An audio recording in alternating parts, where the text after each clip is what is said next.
جب یہ بھرتی ہوتی ہیں تو ان کے اثاثے جو ہیں وہ مختلف ڈپارٹمنٹس جس میں یہ بھرتی ہوتی ہیں وہاں جمع کرائے جاتے ہیں کہ جی یہ ہیں، اور جب یہ ریٹائر ہوتے ہیں تو اس وقت بھی ان کے اثاثے چیک کیے جائیں کہ کتنے 100 گنا اضافہ ہو گیا ہے۔ یہ بڑے بڑے وہ میچ کرتا ہے ان کی بڑے آمدنی بڑے سے جزیرے خرید لیتے ہیں، اور بڑے بڑے جناب جتنے بیوروکریٹس ہیں اور جتنے باقی لوگ ہیں، دیکھیں آسان ہدف جو ہے وہ پولیٹیشنز ہیں۔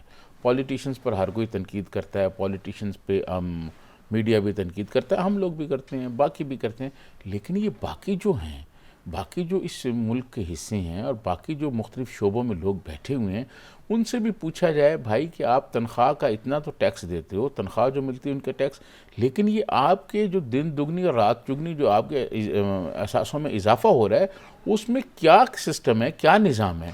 دیکھیں ایف بی آر والے ہوں، ٹھیک ہے، اسی طرح اور دیگر اداروں کی آپ بات کر رہے ہیں، ہوں، ٹھیک ہے، ان ڈپارٹمنٹس کے لوگوں کے بھی بہت اثاثے چیک کیے جائیں کہ یہ کیسے بڑھ جاتے اور ہیں۔ ٹیکس بھی دے رہے ہیں کہ نہیں دے رہے ہیں، ٹیکس لیکن وہ ٹیکس میرے خیال میں وہ ان کی ٹیکس وہ صرف تنخواہوں سے کٹ جاتا ہے، تنخواہوں سے کٹ جاتا ہے، لیکن جب وہ بھرتی ہوتے ہیں ان کے اثاثے اس وقت کے بھی دیکھیں، اور پھر آگے تک جناب ان کے جب وہ ریٹائر ہوتے ہیں 60 سال کی عمر میں تو وہ اربوں روپے تک پہنچے ہوئے۔ اچھا، اب سجاد ترین صاحب یہ جو ٹیکس کلچر کی ہم بات کر رہے ہیں، میرا سوال ہے آپ سے، جیسے آپ نے کہا کہ پارلیمنٹیرین، شوکت ترین صاحب کہہ رہے ہیں پارلیمنٹیرین سے شروع ہونا چاہیے، آپ کہتے ہیں سیاستدان جو ہیں وہ آسان ہدف ہیں اس لیے ان کا نام لیا جاتا ہے۔ یقینی طور پر یہ تاثر سامنے آتا ہے کہ سیاسی انتقام جب لینا ہو تو پھر اس میں مختلف انداز ہوتے ہیں، جیسے نیب کے حوالے سے بھی مختلف بیانات آتے رہے، دیگر بھی، لیکن جب پارلیمنٹیرینز اپنے، حالانکہ وہ اس میں جب الیکشن سے پہلے بھی وہ اپنے گوشوارے جمع کرواتے ہیں، ان کے اثاثے چیک کیے جاتے ہیں، لیکن اگر وہ صحیح انداز میں ٹیکس دیتے ہیں اور وہ اگر بہتر انداز میں پھر اس کا ریٹرن بھی انہوں نے فراہم کرنا ہے، تو پارلیمنٹیرینز اگر درست ہو جاتے ہیں تو پھر میرے خیال میں نیچے مشینری کو وہ ٹھیک کر سکتے ہیں۔ دیکھیں صرف نظر تو وہ کرتا ہے جو اوپر لیڈ کر رہا ہے، جو حکومت میں ہے، جو منسٹر ہے۔ دیکھیں یہ آپ نے بالکل ٹھیک کہا، اب پارلیمنٹیرین کی آپ سن لیں، یہ ان کے اب گوشوارے چیک کر لیں، آج چل بھی رہے ہیں مختلف جی وہ ڈائریکٹری جو ہے انکم ٹیکس کے حوالے سے سامنے آئی، ان کے یہ آپ ان کو چیک کر لیں، یہ بڑی بڑی گاڑیوں میں کروڑوں روپے کی گاڑیوں کی قیمتیں ہیں جن میں یہ گھومتے ہیں، جب آپ ان کے ٹیکس گوشوارے چیک کریں تو اس میں لکھا ہوگا ان کے پاس گاڑی کوئی نہیں ہے۔ ٹھیک ہے، یہ بھی ایک ٹیکس بچانے کا طریقہ ہے۔ جی جتنے بڑے بڑے پارلیمنٹیرینز ہیں ان کے پاس کروڑوں روپے کی گاڑیاں، لاکھوں میں نہیں ہیں وہ گاڑیاں، وہ کروڑوں میں ہیں، چاہے وہ چودھری شجاعت صاحب ہوں، پرویز الہی ہوں، آصف علی زرداری صاحب ہوں، میاں نواز شریف ہوں، شہباز شریف صاحب ہوں، باقی لوگ ہوں، لیکن کسی کے نام آپ کو یہ نہیں لگے گا کہ یہ گاڑی ان کے نام ہے۔ پتہ یہ چلے گا کہ یہ صاحب ان کی انکم کتنی ہے، جی ان کی انکم 28 کروڑ روپے ہے اور اتنا یہ ٹیکس دے رہے ہیں، اور وہ جو اربوں خربوں روپے ان کے پاس ہیں، اربوں خربوں کے یہ مالک ہیں، ان کا کوئی ریکارڈ نہیں ہے۔ اس سے زیادہ الیکشن پہ خرچہ کرتے ہیں سر جتنا انکم ٹیکس کے حوالے سے وہ آ جاتا ہے۔ ایک الیکشن پر 10 20 کروڑ خرچ ہوتا ہے۔ میرے ذاتی علم میں ہے کہ ابھی لاہور میں 133 جو الیکشن ہوا ہے، ضمنی الیکشن ہوا ہے، اس الیکشن میں کس طرح مطلب کتنے پیسے خرچ ہوئے ہیں، اس پہ تو فافن کی رپورٹ بھی آ گئی ہے، بالکل آ چکی، ٹھیک ہے۔ تو یہ الیکشن کا عمل اتنا مہنگا کیا ہوا ہے، یہ جو ٹیکس کا نظام ہے، دیکھیں غریب آدمی جو ہے نا، غریب آدمی جس نے 100 روپے کا فون کا کارڈ لے کے فون چارج کرنا ہے، اس پہ تو آپ کاٹ رہے ہیں ٹیکس۔ وہ تو ڈیڈکشن ہو گئی نا، وہ ٹوتھ پیسٹ کوئی لیتا ہے تو اس کو تو ٹیکس آپ کو کاٹ رہے ہیں، کوئی چینی لیتا ہے تو اس پر بھی آپ ڈیوٹی کے لے رہے ہیں، کوئی اور چیز لیتا ہے، وہ کبھی بیچارہ کہیں سموسے کھانے کسی ہوٹل پہ چلا گیا تو وہ بھی اس پہ چارج کر لیتا ہے، ملازم ہے تو اس کی تنخواہ سے بھی کٹ گیا، مطلب وہ تقریباً وہ دے رہا ہے۔ یہ جتنے بڑے بڑے لوگ ہیں، یہ تاجر ہیں، یہ بڑے بڑے ٹائکونز جو ہیں، پراپرٹی ٹائکونز جو ہیں، ان سے اب دیکھیں میں آپ کو بتاؤں کہ ہمارے ملک میں پراپرٹی پہ تھوڑا سا ٹیکس لگایا گیا تھا پچھلے دنوں، آپ کو یاد ہوگا، سارے پراپرٹی والے جو ہیں وہ اور سارے بلڈرز جو ہیں وہ جمع ہو گئے، احتجاج پتہ نہیں کیا ہو گیا۔ مسئلہ کیا ہے؟ مسئلہ یہ ہے کہ پاکستان میں تاجر اور پراپرٹی والے، باقی جو زندگی شعبہ زندگی کے مختلف لوگ ہیں، وہ ٹیکس نہیں دینا چاہتے، ٹیکس دینا نہیں چاہتے، اور چونکہ اوپر سے نیچے تک سر یہ نظام نہیں دینا چاہتے، لہٰذا وہ یہ کہتے ہیں کہ کوئی چوری کا راستہ ہو۔ ٹھیک ہے، وہ یہ نہیں دیکھتے کہ ملک کی معاشی حالت خراب ہو گئی ہے، ملک بہت مسائل کا شکار ہو گیا ہے، لیکن کوئی آدمی جو ہے وہ ٹیکس دینے کے لیے تیار نہیں۔ اچھا، ایک تو جیسے آپ نے وجہ بتائی عام آدمی کے لیے ٹیکس بچانے، وہ کہتے ہیں جناب ان ریٹرن ہمیں کیا ملتا ہے، آپ ٹیکس لے جاتے ہیں، اس کے باوجود ہمیں جو جتنی سہولیات ہیں وہ ہمیں نہیں مل رہا۔ لیکن دوسری جانب جیسے ایف بی آر کی آپ نے کرپشن کی بات کی یا پارلیمنٹیرینز کی کرپشن کی بات کی کہ وہ ٹیکس نہیں دیتے، تو اس کو ٹھیک کون کرے گا؟ میرا سوال یہ ہے کہ ایف بی آر اگر، حالانکہ موجودہ ہمارے وزیر اعظم جو ہیں وہ خود ایف بی آر سے بھی کئی بار خطاب کر چکے ہیں ان کی مختلف تقریبات میں، اور وہ اس چیز کا اظہار کر چکے ہیں کہ جناب آپ اس طرح سے مشینری کو بہتر کریں، اس سے ملک کو فائدہ ہوگا، اس کے باوجود چیزیں ٹھیک نہیں ہو رہی۔ اور یہ موجودہ حکومت کا ہر منسٹر آ کر کہتا ہے کہ جناب 30 سال کی جو گندگی ہے اسے ہم 3 سال میں تو ٹھیک نہیں کر سکتے نا۔ نہیں، دیکھیں آپ نے ایک ہی وقت میں نا 2 سوال کیے ہیں۔ ایک سوال آپ نے کیا ہے کہ ٹھیک کون کرے گا، دوسرا آپ نے کہا جی یہ کہتے ہیں 30 سال سے۔ میں سمجھتا ہوں کہ اگر یہ جو موجودہ حکمران کلاس ہے، جو موجودہ حکمران ہمارے ہیں، ان کو اگر 1947 میں ملک ملتا تو یہ کہتا جی انگریز لوٹ کے کھا گئے ہیں، انگریز سارا کچھ کر گئے ہیں۔ دیکھیں آپ یہ بتائیں کہ 3 سال 3.5 سال بلکہ 4 سال آپ کو ہونے والے ہیں، اس عرصے میں آپ نے کیا ایسے اقدامات کیے ہیں جس سے ٹیکس چوری کو روکا جائے؟ سر تاجروں کو کہا گیا کہ 50,000 اور وہ شناختی کارڈ والی جی بالکل، وہ کنڈیشن لگائی گئی تھی، اس کا اشر آپ نے دیکھا، وہ باہر آ گیا، حکومت کو واپسی جو ہے نا بیک فٹ پہ جانا پڑ گیا۔ یہ پرابلم یہ ہے کہ کوئی آدمی ماننے کے لیے تیار نہیں ہے۔ یہاں پرائم منسٹر جو ذکر کرتے ہیں مافیا کا، وہ بیٹھے ہوئے ہیں، ٹیکسٹائل والے ہیں، آپ ان کے لیے ذرا کریں وہ سارے جمع ہو جاتے ہیں۔ اسی طرح مختلف انڈسٹری والے ہیں، پراپرٹی کا میں آپ کو بتا چکا ہوں۔ تو اس کے لیے ایک بہت بڑی تبدیلی کی ضرورت ہے اور بہت بے رحمانہ قسم کا سسٹم ہونا چاہیے۔ اس میں پھر یہ نہیں ہونا چاہیے کہ یہ اپنا آدمی ہے یا یہ ان کا آدمی ہے۔ یہ ان لوگوں سے یہ پوچھا جائے کہ 1947 میں جب پاکستان بنا تو آپ کے آباء و اجداد یہ کرتے تھے، اب آپ کے جو یہ اثاثے ہیں یہ 70 سال میں اتنے 100 گنا بڑھ گئے ہیں، ان کا کیا ہے؟ ایک بات۔ دوسرے، ہمارے جیسے جو غریب ملک ہیں اس میں ٹیکس چوری تو ہوتی رہے گی۔ صحیح، مجھے نہیں لگتا کہ کوئی ایسا شوکت ترین سب کوشش کر لیں، ٹیکس کلچر نہیں بن سکتا۔ اس کی وجہ یہ ہے کہ اور ایک میں آپ کو اور بات دوں کہ لوگ صدقہ خیرات میں بہت پیسے نکال دیتے ہیں، صدقہ خیرات میں بہت پیسے نکال دیتے ہیں لیکن ٹیکس نہیں دیتے، اس لیے کہ ان کو حکومت کے اداروں پر اعتماد نہیں ہے۔ ان کو یہ پتہ ہے کہ یہ جو ٹیکس ہم دے رہے ہیں یہ سارا کرپشن کی نظر ہو جانا ہے۔ ان کو اگر پتہ ہو، جیسے کراچی والے ہیں، کراچی والے یہ دعویٰ کرتے ہیں نا جی ملک کا 70% کا ٹیکس ہم دیتے ہیں یہاں سے۔ اب کراچی کی آپ حالت دیکھیں، ہاسپٹلس کی آپ حالت دیکھ لیں، کراچی میں سڑکوں کی حالت دیکھیں، ابھی میٹرو شروع ہوئی ہے وہاں پر، گرین لائن جو شروع ہوئی ہے، وہ اس ٹرانسپورٹ کی حالت دیکھ لیں۔ اگر وہ اتنا ریونیو وہاں سے جمع ہوتا ہے تو اس کے بدلے عوام کو آپ کیا سہولیات دے رہے ہیں؟ عوام کو کیا دے رہے ہیں؟ عام آدمی، غریب آدمی جب اس کو یہ پتہ ہو کہ یار یہ ساری چیزیں تو مجھے گورنمنٹ کی طرف سے مل رہی ہیں، بیمار ہو جاؤں گا گورنمنٹ کی طرف سے دوائیاں ملیں گی اور میرے بچوں کو اسکول کے وہ ملیں گی، تو ٹیکس مجھے دینا چاہیے۔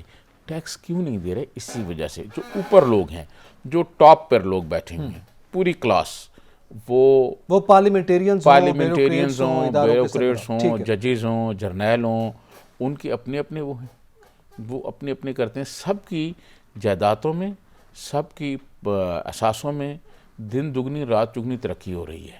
اچھا، اب سب کے اثاثے بڑھ رہے ہیں، لیکن کسی سے یہ پوچھا نہیں جا رہا کہ بھائی آپ آؤ، ٹیکس کتنا پے کر رہے ہیں، آپ کتنا ٹیکس کہہ رہے ہیں۔ یہ اور پھر یہ کہ آپ کی تنخواہ اور آمدنی تو پچھلے 70 سال میں یہ ہے، اور یہ اتنے کیسے بڑھ گئے ہیں؟ ٹھیک ہے۔ اچھا، اس کے ساتھ ایک تو یہ بڑا اہم اقدام ہے جو کہ موجودہ حکومت کو کرنا چاہیے۔ اب ایک تو یہ کہہ رہے ہیں کہ جناب ہم شناختی کارڈ کے ذریعے پتہ لگائیں گے کہ کس کی کتنی آمدنی ہے۔ ظاہر ہے نادرہ میں جو ریکارڈ ہوگا، جس کا یہ ریکارڈ بھی ہوتا ہے کہ اس کی جاب کیا ہے، بزنس کیا ہے، کیا آمدنی ہو رہی ہے، اس کے نام پراپرٹی کتنی ہے، تو وہاں سے جو ریکارڈ نکلے گا، اب اس بندے سے جا کے پوچھنے کی یا اس سے گوشوارہ بھروانے کی ضرورت نہیں۔ آئی ڈی کارڈ یہ بتائے گا کہ جناب آپ کی آمدنی اتنی ہے، اور ہم بتائیں گے کہ آپ کی آمدنی اتنی ہے، آپ کا ٹیکس اتنا بنتا ہے، آپ وہ پے کریں۔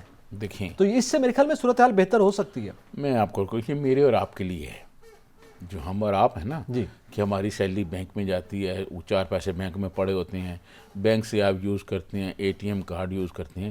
یہ جو لوگ کروڑوں اور اربوں میں کام کرتے ہیں، یہ بڑی بڑی منڈیاں، آپ چلیں میرے ساتھ سوتر منڈی فیصل آباد میں، کچی گلی کراچی میں چلیں جائیں جہاں میڈیسن کا کام ہوتا ہے، وہاں کروڑوں روپے کا کام پرچیوں پہ ہوتا ہے، صحیح، کچی پرچیوں پر۔ جہاں سے لوگوں کو میری بینک رسید نہیں ہوتی، اس کی ٹرانزیکشن نہیں ہو رہی، وہ ریکارڈ میں نہیں آ رہا، کچی پرچیوں پہ ہوتا ہے کہ اتنے کا مال ان کو چلا گیا، اتنے کا اتنی ہو گیا. ٹھیک ہے. تو یہ جو ٹیکس کا نظام ہے اس کو بہتر بنانے کے لیے یہ شناختی کارڈ سے کام نہیں چلے گا. چھوٹے موٹے شناختی کارڈ سے کوئی 5 لاکھ، کوئی 10 لاکھ، کوئی 2 لاکھ، کوئی 20 لاکھ، یہ نہیں ہے. یہ جو اربوں روپے کا کاروبار ہو رہا ہے، اربوں روپے کا، فیصل آباد سوتر منڈی میں آپ چلے جائیں نا، اربوں روپے کا تاجر روز کام کرتے ہیں، روز. اسی طرح اور بڑی بڑی مارکیٹیں ہیں، کپڑے کی مارکیٹیں ہیں، وہاں چلے جائیں اور وہ جناب بیٹھے ہوئے ہیں اور آپ کو وہ کچی پرچی دیتے جائیں گے اور پھر آپ ٹھیک ہے، کچی پرچی پہ کام اور ہارڈ کیش پہ کام ہو رہا ہے، پرچیوں پہ ہارڈ کیش پہ کام ہو رہا ہے. اس کی کہاں آپ مجھے بتائیں، کہاں آپ کو ثبوت ملے گا، کہاں شناختی کارڈ ملے گا، کہاں چیزیں ملیں گی؟ شوکت ترین صاحب کسی مہذب معاشرے کی بات کرتے ہیں جہاں لوگ یہ سمجھتے ہیں کہ نہیں ہمیں ریاست یہ دے رہی ہے اور ہم یہ کریں، وہاں تو ہو سکتا ہے، یہاں کیسے ہوتا ہے؟ لیکن سجاد ترین صاحب یہاں ایک مزاج کی بات ہمیشہ وزیر اعظم نے شکایت کرتے ہیں، گزشتہ روز بھی انہوں نے بات کی ہے کہ ہمارا مزاج جو ہے وہ کرپشن کے خلاف بننا چاہیے، وہ نہیں ہے. جب تک ہم مزاجن کرپشن کے خلاف نہیں ہوں گے تو صورتحال بہتر نہیں ہو سکتی. یہاں ریاست ان ریٹرن دینا شروع کر بھی دے تو کیا آپ سمجھتے ہیں جن مافیاز کا ذکر وزیر اعظم کرتے ہیں، جس کا حوالہ بھی آپ نے دیا ہے، اس کے بعد وہ ٹھیک ہو جائیں گے، وہ ٹیکس دینا شروع کر دیں گے؟ اعتزاز صاحب، آپ کسی محکمے میں چلے جائیں، کسی محکمے میں جہاں آپ کا کوئی جاننے والا نہ ہو اور اس کو یہ پتہ نہ ہو کہ آپ کون ہیں، آپ اس محکمے میں کسی محکمے میں ایک میں آپ چلے جائیں اور آپ جا کے وہاں اپنا کوئی کام ہے اور وہ کرا کے دکھا دیں. جینون کام، بغیر رشوت کے، بغیر پیسے دینے کے نہیں ہوگا. کسی جگہ چلے جائیں وہ نہیں کریں گے.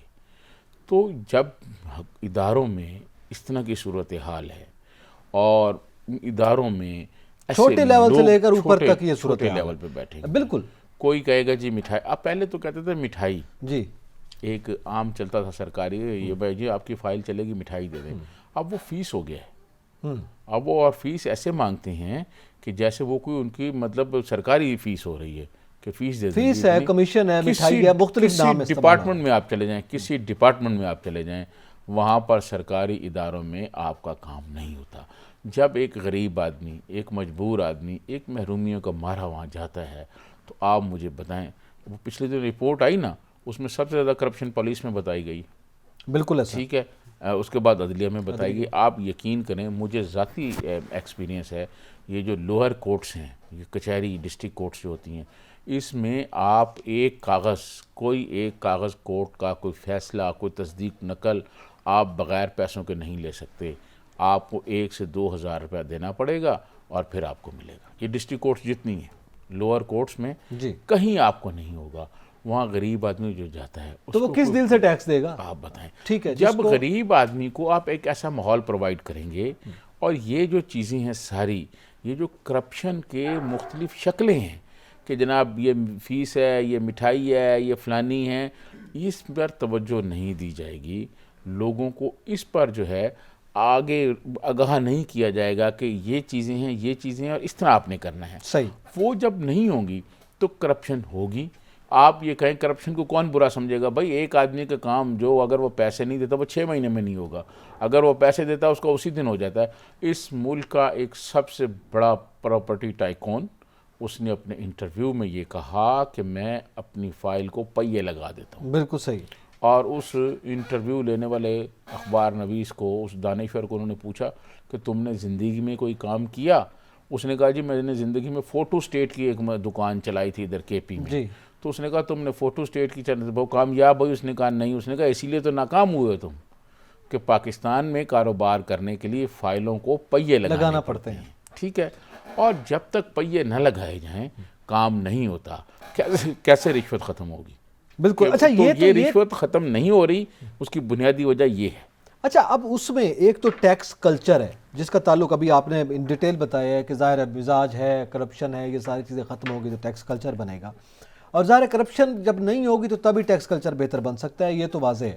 لیکن اس کے ساتھ ساتھ ایف بی آر میں اصلاحات کا اکثر ڈھنڈورا پیٹا جاتا ہے، اور جو سب سے بڑا معاملہ ہے وہ یہ ہے کہ وہ آدمی جو ٹیکس دینا چاہتا ہے، مطلب آپ این ٹی این بننا چاہتے ہیں، آپ اس میں نمبر لینا چاہ رہے ہیں، آپ فائلر بننا چاہتے ہیں، اس کا جو پروسیس ہے بذات خود، یعنی آپ ٹیکس نیٹ میں آنا چاہتے ہیں مگر آپ کو یہ پروسیس جو ہے خود وہ ادارہ ایف بی آر جو ہے اس کا جو انداز ہے، بیہیویئر ہے، ایٹیٹیوڈ ہے یا پروسیس ہے، وہ آپ کو روکتا ہے کہ یار اس سے بہتر ہے بس ہم نان فائلر ٹھیک ہے. میں آپ کو عرض کروں کہ یہ جو آپ نے بہت اچھا نقطہ اٹھایا ہے.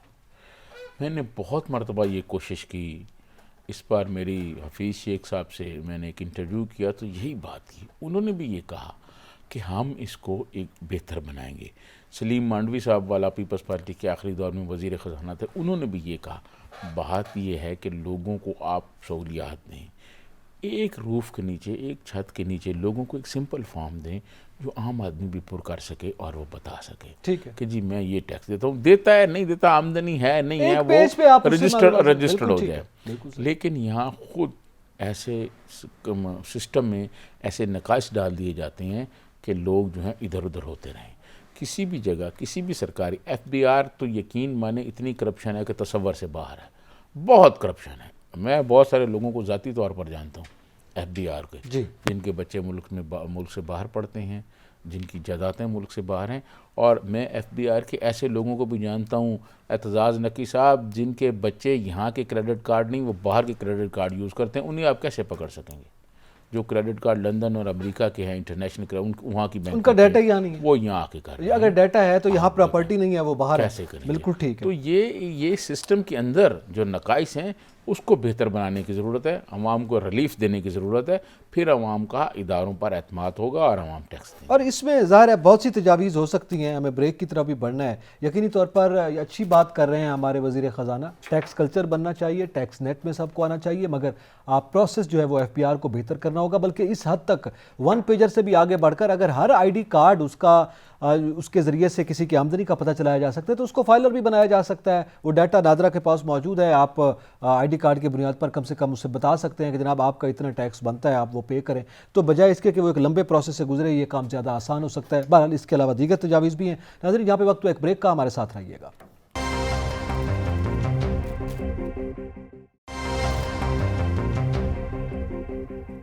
Welcome back. ناظرین ہم ذکر کر رہے تھے کہ جو اس وقت موجودہ معاشی صورتحال ہے، منی بجٹ آیا ہے، اس کے بعد ٹیکس کلچر کی آج بات کی جا رہی ہے. اور ظاہر ہے ٹیکس بڑھانے کی جانب یہ ایک اشارہ ہے. پھر اس کے کلچر کے حوالے سے جو بھی کنڈیشنز آئی ایم ایف کی جانب سے سامنے آئی ہیں اسے امپلیمنٹ کرنے کی کوشش کی جا رہی ہے. اب تھوڑی سی سیاسی صورتحال کا بھی ذکر کرتے ہیں. زیادہ ترین صاحب، ایک جانب تو یہ ہے عملی اقدام جن کا تعلق عوام سے ہے. معیشت بڑی بنیادی چیز ہے، ایک عام آدمی کی زندگی سے لے کر ملک کی میکرو لیول پہ اکانومی کے حوالے سے. لیکن یہ جو اس وقت ابھی فواد چودھری صاحب نے آج یہ گفتگو کی ہے، میاں نواز شریف کو وہ مشورے دے رہے ہیں. پہلے بھی گزشتہ روز بھی انہوں نے یہ بات کی کہ واپس آئیں. اب بھی وہ کہہ رہے ہیں کہ جناب ان کا اپنا ملک ہے، وہ واپس آئیں. آپ کے علم ہے گزشتہ روز کے جواب میں مریم اورنگزیب صاحب حالانکہ یہ کہہ چکی ہیں فواد چودھری صاحب کو کہ جناب آپ اپنے مشورے اپنے پاس رکھیں، ہمیں آپ کے مشوروں کی ضرورت نہیں ہے. نواز شریف صاحب جب ٹھیک ہوں گے، جب ان کے ڈاکٹر ان کو اجازت دیں گے، وہ تب بھی واپس وطن تشریف لے آئیں گے. اور جہاں تک آپ فرار کی بات کر رہے ہیں تو جناب آپ کی حکومت نے ان کو یہاں سے جانے کی اجازت دی ہے، اس ملک کی عدالت نے ان کو جانے کے حوالے سے بات کی ہے، ان کے کیسز کے حوالے سے. تو آپ کس بنیاد پر مفرور کہہ رہے ہیں ان کو؟ یہ جو بات مریم صاحبہ نے کہی ہے یہ کوئی غلط بات نہیں کہی.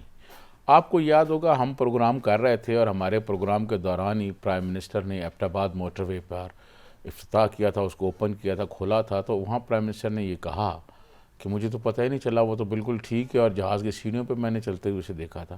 کیا پرائم منسٹر کی اس بات سے ایسے نہیں لگتا کہ فیصلے کسی اور نے کیے ہیں نواز شریف کے جانے کے؟ یہاں کی عدالتوں نے میاں نواز شریف کو جانے کی اجازت دی.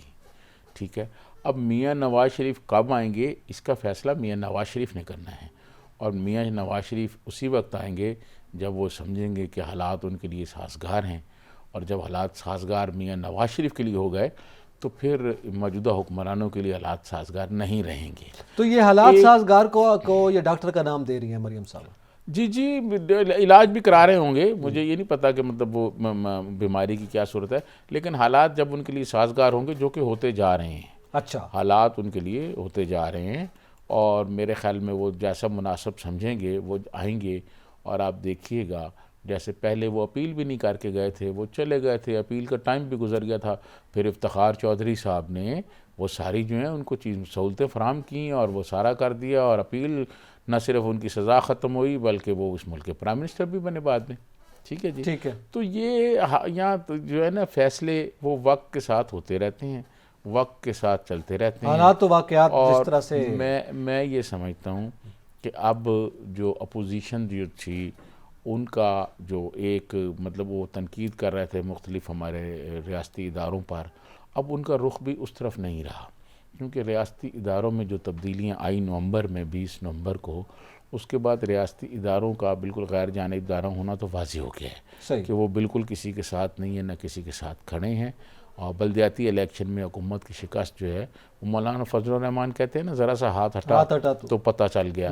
تو یہ اب ان کو خود دیکھنا ہوگا اس حکومت کو. اس حکومت نے جو 1 سال گزرا ہمارا, اس حکومت نے غربت, بے روزگاری, مہنگائی کے علاوہ کچھ نہیں دیا. اور پھر یہ کہ اب دیکھیں, یہ آپ کو پتہ فیک نیوز کی بڑی بات کرتے تھے کہ فیک نیوز پر یہ چلائیں گے اور فیک نیوز پر یہ مقدمہ ہوگا. کیا اب فواد چودھری صاحب نے یہ نہیں کہا تھا کہ منی بجٹ نہیں لائیں گے؟ منی بجٹ تو نہیں آئے گا, وہ تو بس ویسے ہی ایک ہوگا جی, ٹھیک ہے, ایک بل سا ہوگا. شوکت ترین صاحب بار بار کیا کہتے ہیں کہ منی بجٹ آ رہا ہے, اس کو لا رہے ہیں, اور اب اسمبلی میں انہوں نے بھی کہا تھا, شوکت ترین صاحب نے کہا تھا کہ منی بجٹ تو آئے گا, لیکن عام آدمی کی زندگی پر کوئی اثر نہیں پڑے گا, عام آدمی کو کوئی مہنگائی کا سامنا نہیں کرنا پڑے گا. شوکت ترین صاحب نے اس دن جو پریس کانفرنس کی اور انہوں نے کہا صرف 2 ارب, اور شوکت ترین صاحب کے لیے تو 2 ارب صرف ہوں گے. اس ملک میں 10 نسلوں میں لوگ 1 کروڑ نہیں دیکھ سکتے, 1 کروڑ روپیہ 10 نسلوں میں نہیں دیکھ سکتے لوگ سر. اور پاکستان بنے کو 70 سال ہو گئے ہیں, بے شمار لوگ ایسے ہیں جنہوں نے اپنی زندگی میں 1 کروڑ روپیہ نہیں دیکھا ہوگا. بالکل ٹھیک ہے, یہ کیا بات کہ 2 کروڑ ہم کر رہے ہیں, اور جناب اس کا نہیں ہے. یہ میں حکمرانوں کی کلاس ہے, وہ اپنے لیے یہ کرتے ہیں. بات ہم میاں نواز شریف کی کریں. میاں نواز شریف جو ہیں وہ آئیں گے, وہ بالکل آئیں گے, اور جب وہ مناسب سمجھیں گے اسی وقت آئیں گے. آج فواد چودھری صاحب نے یہ بھی کہا نا کہ مولانا فضل الرحمان جو ہیں وہ مارچ نہ کریں. نہیں, انہوں نے کہا مارچ جو ہے وہ مارچ بے شک ہو, لیکن اسلام آباد کی طرف وہ رخ نہیں کریں گے. اب یہ پتہ نہیں اب انہوں نے خبر دی ہے. اب دیکھیں اب وہ اسلام آباد کی طرف رخ کریں گے. اچھا, مولانا فضل الرحمان آئیں گے. آنے والے دنوں میں آپ دیکھیں گے کہ اس حکومت پر پریشر اور بڑھے گا. اور اب جو وہ 1 پیج والی بات تھی اور 1 پیج کا نعرہ لگتا تھا, وہ پیج 1 نہیں رہا. 20 دسمبر کے بعد اس ملک میں جو پیج کا وہ تھا, وہ پیج پھٹ چکا ہے. 20 نومبر کے بعد وہ پیج 1 نہیں رہا. ٹھیک ہے, چیزیں بدل چکی ہیں, اور آنے والے دنوں میں آپ دیکھیں گے اور بدل جائیں گی. اور اس حکومت کے لیے مشکلات کا جو کلائمیکس ہے نا, وہ مارچ میں ہوگا. مارچ ہوگا. ٹھیک ہے, مارچ میں ڈبل مارچ ہوگا, اور اگست میں اباؤٹ رن ہوگا. کچھ لوگ یہ بھی کہتے ہیں. اچھا, اگست میں اباؤٹ ٹرن بھی کچھ لوگ کہتے ہیں, کچھ لوگوں کا خیال. اچھا, لیکن اس کے ساتھ ساتھ اب یہ میاں نواز شریف کی واپسی, فواد چودھری کے بیان کو ہم ڈسکس کر رہے ہیں. کیا وجہ ہے سجاد ترین صاحب, گزشتہ 1 ہفتے میں آپ نے مسلسل دیکھا ایسا اس پہ طوفان اٹھا, اور یہ بار بار بات کی جاتی رہی کہ میاں نواز شریف وہ جناب وہ کہہ رہے ہیں واپس آ رہے ہیں, اور پھر ادھر سے حکومتی وزراء کی پوری لاٹ جو ہے وہ ایک کے بعد ایک بیان دیتے چلے گئے کہ جناب میاں نواز شریف آئیں, ان کو ہم جیل ان کا انتظار کر رہی ہے, اور یہ ہو رہا ہے, اور مقدمات کا سامنا کریں. اس کی باز گشت آج بھی سامنے آ رہی ہے. کیا وجہ ہے کہ گزشتہ 1 ہفتے میں یہ طوفان ایک دم اٹھا؟ ان کے آنے کی تیاری تھی, اور پھر مریم اورنگزیب صاحبہ اس کے بعد یہ بولی. حالانکہ نون لیگ بھی یہ کہہ رہی تھی, جاوید لطیف صاحب بھی یہ کہہ رہے تھے کہ انہوں نے آنا ہے دسمبر میں, لیکن اس کے بعد انہوں نے خیر اب کوئی اور ڈیٹ بھی دے دی ہوئی ہے. اب مریم اورنگزیب صاحب جب اجازت دیں گے ڈاکٹر تو تب ہی آئیں گے, آپ اپنے مشورے اپنے پاس رکھیں. تو کیا ڈیلے ہو گیا پلان؟ نہیں, دیکھیں میاں نواز شریف جو پولیٹیشین جو تھے ان کے لیے ٹائمنگ بہت اہم ہوتی ہے. سیاست میں ٹائمنگ بڑی اہم ہوتی ہے. وہ شیخ رشید صاحب کہتے ہیں نا, قربانی سے پہلے قربانی ہو جائے گی. پہلے تو ادھر کہتے رہے نا, اب وہی وقت سامنا ان کو کرنا پڑ رہا ہے. تو جو ٹائمنگ ہے وہ بڑی دیکھنی پڑتی ہے کہ کیا کس ٹائمنگ میں کیا کرنا ہے. جو حالات بن رہے ہیں سر, سامنے صاف نظر آ رہا ہے کہ اس حکومت کے لیے مشکلات بڑھ رہی ہیں. یہ جیسے ہی یہ بل منظور ہوگا, یہ بل منظور ہوگا, اس کے بعد مہنگائی کا ایک نیا طوفان آ جائے, منی بجٹ کا. آپ یقین مانیں نقی صاحب, مجھے بھی بہت زمانہ ہو گیا صحافت کرتے ہوئے, میں نے خواتین کو اس انداز میں شٹل کاک برقعے پہنے ہوئے گیس کے لیے باہر احتجاج کرتے ہوئے نہیں دیکھا. وہ قبائلی خواتین چاہے وہ گوادر کا معاملہ ہو، کوئٹے میں ہوں خواتین، بلوچستان میں ہوں، گوادر میں ہوں، قبائلی خواتین، بلوچ خواتین باہر نکلی ہوئی ہیں، یا کے پی میں آپ دیکھ لیں قبائلی ایریز میں خواتین باہر نکلی ہوئی ہیں. تو یہ چاروں صوبوں میں پنجاب میں بھی اسی طرح توے لے کر باہر نکل رہی ہیں، روٹیاں گلے میں پہن، یہ احتجاج. ہمارا جو سرائکی وسیب ہے وہ بھاول نگر تک لوگوں کو کھاد نہیں مل رہی. کوئی ایک بحران نہیں یہاں بجلی کی قیمتیں دیکھ لیں، یا گیس کی قیمتیں دیکھ لیں، یا پیٹرول کی قیمتیں دیکھ لیں، یا کھاد کی قیمتیں دیکھ لیں، کھاد مل نہیں رہی. کھاد نہیں مل رہی. پیٹرول پہ یہ کہا گیا کہ عالمی سطح پر قیمتیں نیچے آئیں گی، اور اس دفعہ تو ایک دلچسپ صورتحال پیدا ہوئی سجاد ترین صاحب.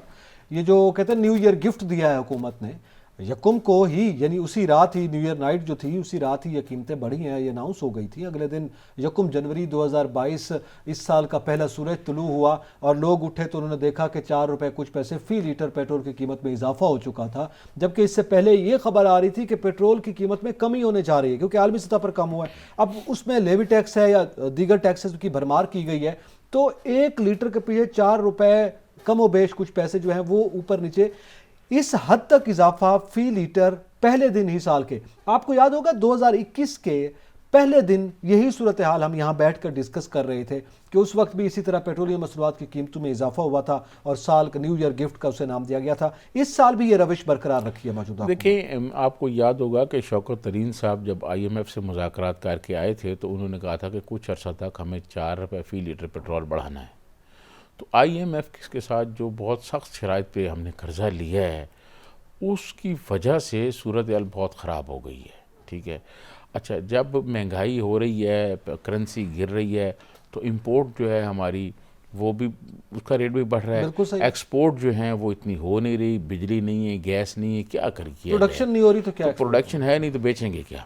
تو یہ مسائل بڑھ رہے ہیں. اور پھر بدقسمتی یہ ہے کہ یہ جو مسائل سارے ہمارے ایک پہاڑ بن کے سامنے کھڑے ہیں، ان مسائل کو حل کرنے کے لیے کوئی پالیسی ساز نہیں ہے، کوئی پالیسی نہیں ہے کہ کس طریقے سے ان چیزوں کو ہینڈل کیا جائے. صحیح. قوم کو کیا بتایا جائے کہ ہم کیا کرنے جا رہے ہیں.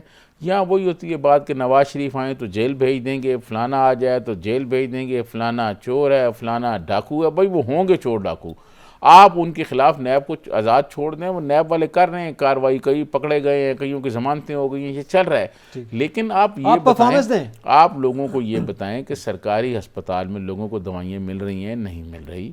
آپ یہ دیکھیں کہ کیا ایجوکیشن لوگوں کو فری مل رہی ہے؟ نہیں مل رہی.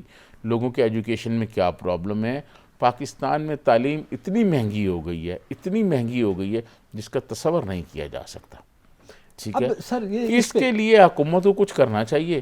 حکومت جو اصل کام کرنے کا ہے حکومت وہ کر نہیں رہی، بس نواز شریف کی واپسی ہونی ہے کہ نہیں ہونی. اچھا اس میں تو وہ چونکہ ہم یہ درمیان میں یہ ذکر اس لیے کر رہے ہیں کہ عوام تنگ ہے نا. مارچ میں ظاہر ہے جو گزشتہ روز مولانا فضل الرحمان نے مارچ کی بات کی، انہوں نے ایک مرتبہ پھر اس بات کا عزم کا اعادہ کیا کہ وہ مارچ میں آ رہے ہیں، اور انہوں نے یہی معیشت کی جو بگڑی ہوئی صورتحال ہے اور عام آدمی جو مہنگائی کو فیس کر رہا ہے، انہوں نے یہی سلوگن اس دفعہ بلند کیا ہے. وہ جو آپ کو یاد ہوگا الیکشن کمیشن میں مشینوں والا معاملہ اور تھم والا معاملہ اور الیکٹرانک ووٹنگ ای وی ایم والا معاملہ وہ ختم ہو گیا. حالانکہ یہ دھرنا جو تھا جس پہ پہلی دفعہ اناؤنس ہوا تھا وہ ای وی ایم پہ ہوا تھا. اب مولانا فضل الرحمان جو ہیں وہ معاشی صورتحال کا ذکر کر رہے ہیں. انہوں نے کل ایک مثال دی کہ لوگ اپنے بچوں کو اپنے سامنے خودکشی کروا رہے ہیں، ان کو مار رہے ہیں، کہ اس زندگی اتنی مشکل ہے ان کے لیے کہ وہ اپنے بچوں کو کہتے ہیں کہ اس سے موت آسان ہے اس لیے موت دے دی جائے. تو یہ حوالہ دے کر آ رہے ہیں اس وقت مولانا فضل الرحمان. تو معاشی صورتحال لنک ہے اس لیے ہم اس کو ذکر کر رہے ہیں. لیکن سجاد ترین صاحب آپ صحت کی بات کر رہے ہیں، آپ ایجوکیشن کی بات کر رہے ہیں، ہم ابھی ٹیکس کلچر کی بات کر رہے تھے. اس حکومت نے آپ کو پتہ ہے صحت کارڈ دیا ہے اور صحت کارڈ میں بہت سی فیسلٹیز دی ہیں. کچھ فیسلٹیز جو دینی چاہیے ہم نے اپنے پروگرام میں اس کے ذکر بھی کیا تھا، اس پہ ہم نے ایک شو بھی کیا تھا. لیکن وہ کہہ رہے ہیں کہ سندھ کے علاوہ پورا ملک ان کا شناختی کارڈ ان کا صحت کارڈ ہوگا. پنجاب میں بھی صحت کارڈ ہے. تو ظاہر صحت کی فری سہولیات و تاریخی اقدام خود وزیر اعظم قرار دے چکے ہیں کہ اس سے پہلے تو کبھی ایسی نہیں تھی کہ مفت علاج ہو. میں آپ کو عرض کروں کہ سندھ میں بہت سارے ہاسپٹل ایسے ہیں جہاں لوگوں کا مفت علاج ہو رہا ہے. ٹھیک ہے. پاکستان میں میں صحت کارڈ کے کبھی حق میں نہیں رہا.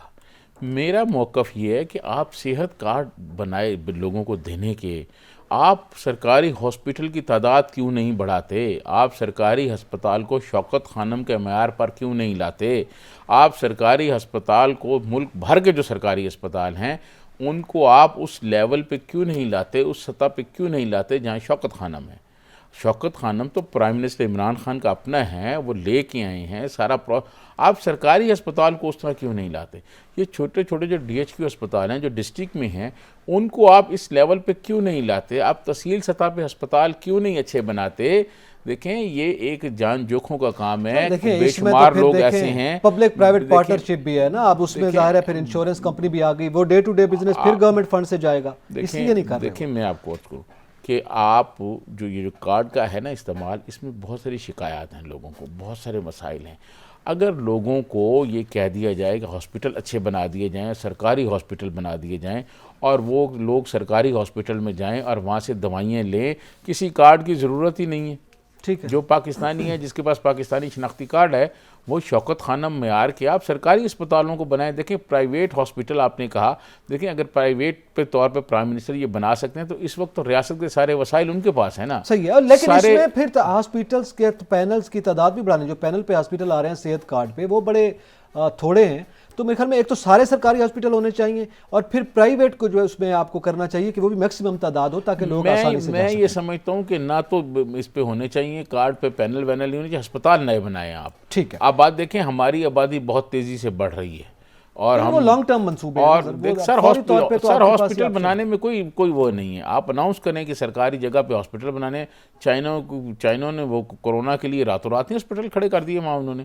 آپ توجہ تو کریں نا آپ اس طرف کہ جی آپ ہاسپٹل بنائیں، جہاں جہاں ہاسپٹل نہیں آپ ہاسپٹل بنائیں۔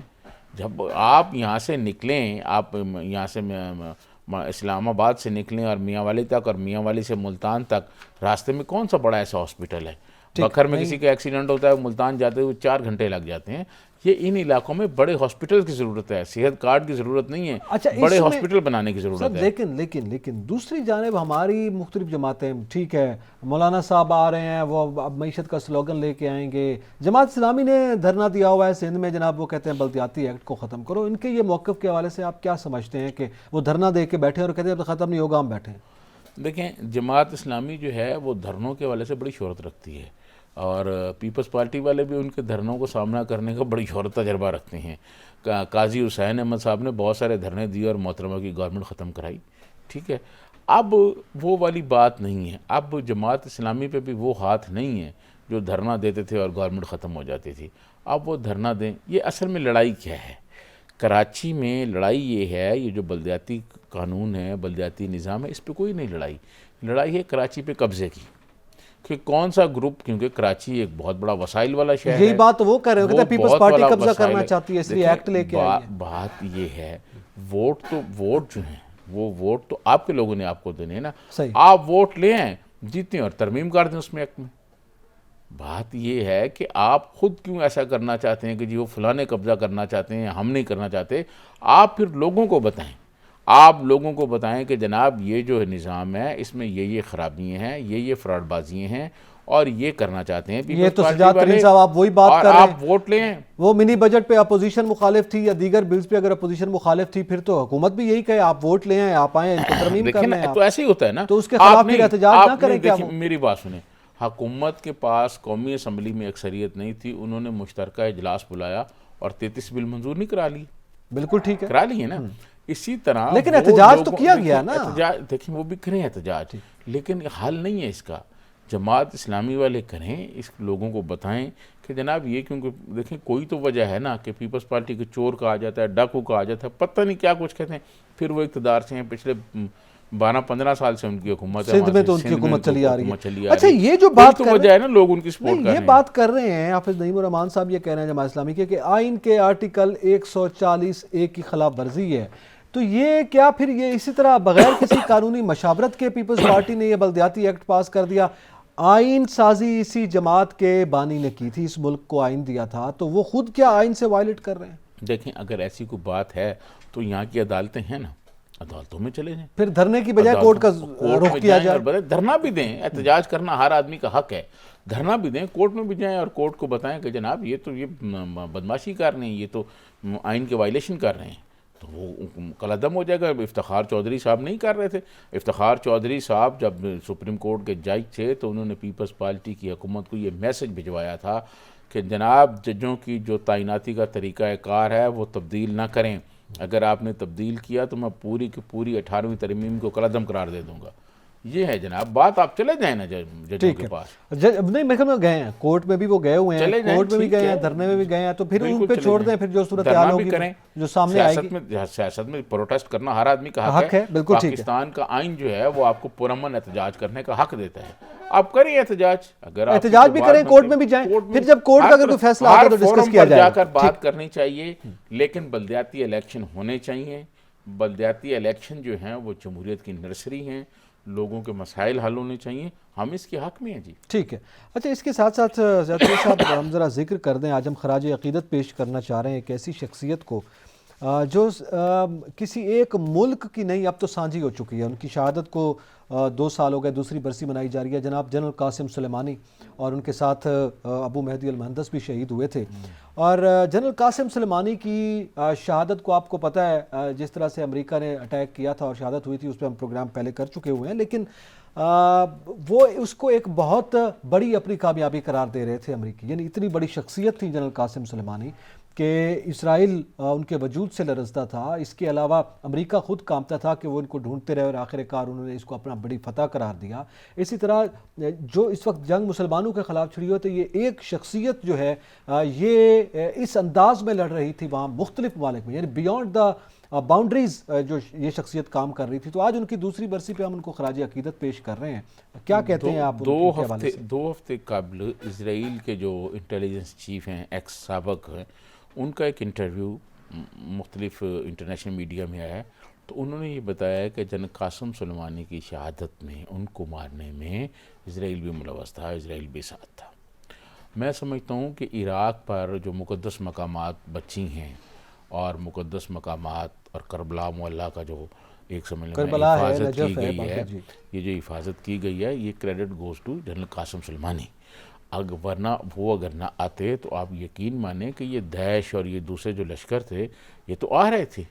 صحابہ کی وہاں قبور مقدسہ تھیں، شیخ عبدالقادر جیلانی ہیں، باقی ہیں. امت مسلمہ ہے جو مسلمان ممالک ہیں، اس میں جنرل قاسم سلیمانی کی بڑی رسپیکٹ موجود ہے اور ان کو بطور ہیرو لیا جاتا ہے. نوجوان جو ہیں وہ ان کو اپنا ہیرو سمجھتے ہیں اور ان سے مطلب بڑے متاثر ہیں لوگ.